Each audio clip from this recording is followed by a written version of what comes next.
Comme on le sait, Sylvie Tellier, l'ancienne reine de beauté maîtrise depuis de nombreuses années les coulisses de l'élection Miss France. En fait, juste après l'ancienne Miss France 2001 Élodie Gossuin, elle enfile l'écharpe et porte à merveille la couronne. Alors que d'autres voudraient faire de la télé ou de la radio, elle décide ensuite de s'y consacrer pleinement. Devenue membre du comité de direction, elle s'écharpe avec Geneviève de Fontenay.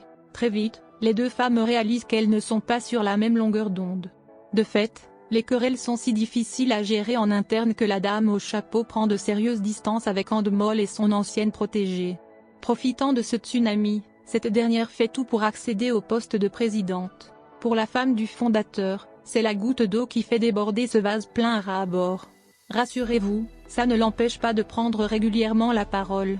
Loin d'être muette, à chaque sacre, elle trouve quelque chose à redire. Et qu'on ne compte pas sur elle pour venir pour le centenaire. Alors qu'elle semblait parfaitement à son aise dans cette mission, il se pourrait bien que Sylvie Tellier ait des projets radicalement différents pour 2023. Pour l'instant, Sylvie Tellier dément les rumeurs qui circulent sur son compte.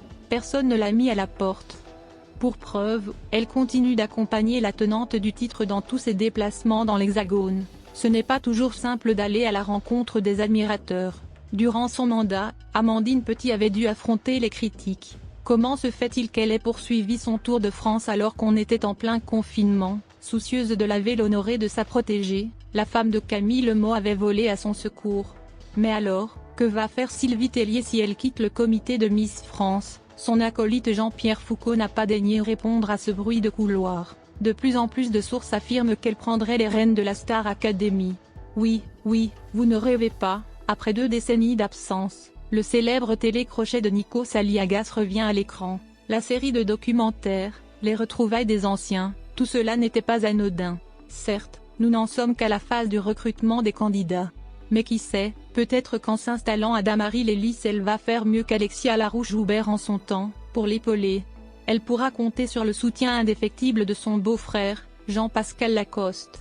Et oui, là encore, ce n'est pas vraiment un hasard puisqu'il a été l'élément perturbateur de la première saison en 2001. Avant de confirmer ou non sa présence dans l'émission musicale de TF1, Sylvie Tellier a le cœur qui saigne. A jamais investie dans l'association Les Bonnes Fées, elle ne manquait jamais de parler de cette dernière. Sur son compte Instagram, Sylvie Tellier est comme une grande sœur pour ses abonnés. Quand elle ne prend pas en photo Miss France en déplacement, elle s'investit pour la bonne cause.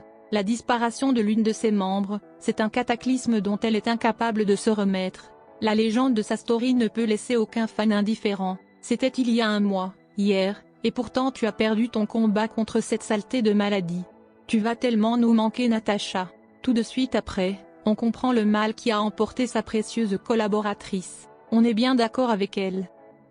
Toute génération confondue, cette pathologie fait encore des ravages, pourvu que l'on trouve rapidement une solution pour aider les malades à s'en sortir sans y laisser trop de plumes. En attendant, dès qu'on en sait un peu plus sur l'avenir professionnel de Sylvie Tellier sur TF1, on vous tient au courant, évidemment, qu'elle ne fasse pas.